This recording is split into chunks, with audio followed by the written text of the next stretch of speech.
அஸ்ஸலாமலைக்கும், welcome to ஷாலாஸ் recipes. இன்றைக்கி நம்ம fruits வச்சு இஃப்தாருக்கு 2 ரெசிபி பண்ண போகிறோம். ரொம்ப உடம்புக்கு நல்லது, சாப்பிட்றதுக்கும் ரொம்ப அருமையாக இருக்கும். இஃப்தாருக்கு கண்டிப்பாக இதை ட்ரை பண்ணி பாருங்கள். ரொம்ப ஈஸியான ரெசிபியும் கூட. வாங்க எப்படி செய்யலான்னு பார்க்கலாம். ஃபஸ்ட்டு நம்ம ஃப்ரூட் சாலட் செஞ்சிடலாம். ஒரு மிக்சிங் பவுலில் 1/2 கப் மாதுளம்பழம், 1/2 கப் ஆப்பிள், 1/2 கப் கருப்பு திராட்சை, 1/2 கப் வாழைப்பழம், 1/2 கப் கிரீன் திராட்சை எடுத்துக்கோங்க. 1/2 கப் பேரிச்சம்பழம் வந்து நல்லா மசிகிற மாதிரி உள்ள பேரிச்சம்பழமாக சேர்த்துக்கோங்க. ஃப்ரெஷ்ஷாக உள்ளதை சேர்த்து எல்லாத்தையும் மிக்ஸ் பண்ணிக்கலாம். இது கூட நீங்கள் நிலக்கல்ல கூட சேர்க்கலாங்க, நல்லாயிருக்கும், வறுத்த நிலக்கல்ல. இன்னொரு பவுலில் 1/3 கப் விப்பிங் க்ரீம் எடுத்துக்கோங்க. ஒரு 1/2 கப் மில்க் மெய்ட் அதையும் சேர்த்து ஒரு விஸ்கை வச்சு நல்லா மிக்ஸ் பண்ணிக்கோங்க. நல்லா க்ரீமியாக வர மிக்ஸ் பண்ணிக்கோங்க. இந்த மாதிரி இருக்கணும். இது இப்போ வந்து நம்ம ஃப்ரூட்ஸோடு சேர்க்க போகிறோம். அவ்வளோதான், நமக்கு ஃப்ரூட் சாலட் தயாராகிடுச்சு. சேர்த்து நல்லா மிக்ஸ் பண்ணிடுங்க. சாப்பிட்றதுக்கு அவ்வளோ க்ரீமியாகவும் டேஸ்டாகவும் இருக்கும், ஹெல்த்தியானதும் கூட. கண்டிப்பாக நீங்கள் ட்ரை பண்ணி பாருங்கள். இதை ஒரு 1 hour ஃப்ரிட்ஜில் வச்சு நீங்கள் சர்வ் பண்ணுங்கள், அருமையாக இருக்கும். வெறும் ஃப்ரூட்ஸ் சாப்பிட்றதுக்கு இந்த மாதிரி நம்ம சாலட்டாக செஞ்சு வச்சோம்னா எல்லாரும் விரும்பி சாப்பிடுவாங்க இஃப்தாருக்கு. கண்டிப்பாக நீங்களும் ட்ரை பண்ணி பாருங்கள். மேலே கொஞ்சம் பார்க்கறதுக்கு அழகாக இருக்கிறதுக்காக மாதுளம்பழமும் செர்ரி பழமும் நான் கட் பண்ணி சேர்த்துருக்கேன். அவ்வளோதாங்க, சூப்பரான ஃப்ரூட் சாலட் நமக்கு கிடச்சிருச்சு. நீங்கள் என்ன ஃப்ரூட் வேணால் சேர்த்துக்கலாம், உங்கள்கிட்ட இருக்கிற ஃப்ரூட்ஸ் எது வேணால் நீங்கள் சேர்த்துக்கலாம். கண்டிப்பாக நீங்களும் ட்ரை பண்ணி பாருங்கள். ரொம்ப ஈஸியான ரெசிபி, ஹெல்த்தியான ரெசிபியும் கூட. உடம்புக்கு ரொம்ப நல்லது இது சாப்பிட்றது. ஃப்ரூட் கஸ்டர்ட் இப்போ எப்படி செய்யலான்னு பார்க்கலாம்.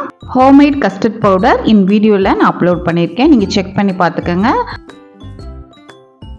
இப்போ ஒரு சாஸ் பேனில் 1/2 லிட்டர் பால் சேர்த்துருக்கேன். நான் நல்ல திக்கான பாலாக சேர்த்துக்கோங்க. இதுக்கிடையில் நம்ம செஞ்சு வச்ச கஸ்டர்ட் பவுடரில் 3 டேபிள் ஸ்பூன் எடுத்துக்கோங்க. அது கூட 1/4 கப் பால் சேர்த்து நல்லா கட்டி இல்லாமல் மிக்ஸ் பண்ணிக்கோங்க. இந்த கஸ்டர்ட் பவுடர் தான் நமக்கு நல்லா திக்னஸ் கொடுக்கும் டெசர்ட்டுக்கு. இப்போ இதை பாலில் சேர்த்துடலாம். பால் நல்லா கொதிச்சதுக்கப்புறம் இந்த கஸ்டர்ட் பவுடரை சேருங்க. இது கூட 1/4 கப் சுகர் இல்லாமல் நீங்கள் 1/4 கப் மில்க் மெய்ட் சேர்த்தாலும் இன்னும் நல்லா ரிச்சாக இருக்கும். அதையும் சேர்த்து நல்லா பாயில் பண்ணிக்கிறலாம். கொஞ்சம் திக்கான கன்சிஸ்டன்சி வரணும். அடுப்பை வந்து லோ ஃப்ளேமில் வச்சு மிக்ஸ் பண்ணிக்கிட்டே இருங்க. இப்போ நல்லா திக்காயிருச்சு. இப்போ இதை எடுத்து நம்ம ஃப்ரிட்ஜில் 1 hour வைக்க போகிறோம். நல்லா ஜில்லுன்னு ஆகட்டும். ஃப்ரிட்ஜில் வச்சு எடுத்தாச்சு. இப்போ நான் ஃப்ரூட்ஸ்லாம் கட் பண்ணி வச்சுருக்கேன். 1/2 cup pineapple, 1/2 cup apple, 1/2 cup pomegranate, 1/2 cup black grapes. இந்த ஃப்ரூட்ஸுக்கு தான் நான் சேர்க்க போகிறேன். உங்களுக்கு என்ன ஃப்ரூட்ஸ் விருப்பமோ நீங்கள் சேர்த்துக்கலாம். இப்போ இது எல்லாத்தையுமே கஸ்டர்ட் மில்கோடு சேர்த்துடலாம். ஃபஸ்ட்டு கொஞ்சம் தண்ணியாக இருக்கிற மாதிரி இருக்குங்க. நம்ம கஸ்டர்ட் மில்க் போக போக நல்லா திக்காயிரும். எல்லாத்தையுமே சேர்த்தாச்சு.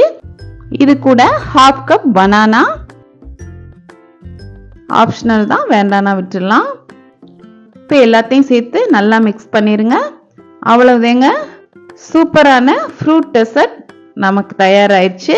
இப்போ சர்வ் பண்ணிடலாம். ஹோம்மேட் கஸ்டர்ட் பவுடர் சூப்பரான முறையில் சிம்பிளாக நம்ம தயார் பண்ணியாச்சு. எல்லாருமே ட்ரை பண்ணி பார்க்கலாம். ரொம்ப ஈஸியான ரெசிபி. நம்ம வீட்டில் உள்ள ஃப்ரூட்ஸ்களை வச்சு நம்ம டெசர்ட் தயார் பண்ணியாச்சு. என்னுடைய வீடியோ உங்களுக்கு யூஸ்ஃபுல்லாக இருக்கும்னு நினைக்கிறேன். கண்டிப்பாக ட்ரை பண்ணி பாருங்கள். இந்த ரெசிபி உங்களுக்கு பிடிச்சிருந்துச்சுன்னா லைக் பண்ணுங்கள், ஷேர் பண்ணுங்கள், சப்ஸ்கிரைப் பண்ணுங்கள். இன்ஷா அல்லாஹ் நெக்ஸ்ட் வீடியோவில் பார்ப்போம். தேங்க்ஸ் ஃபார் வாட்சிங். பாய்.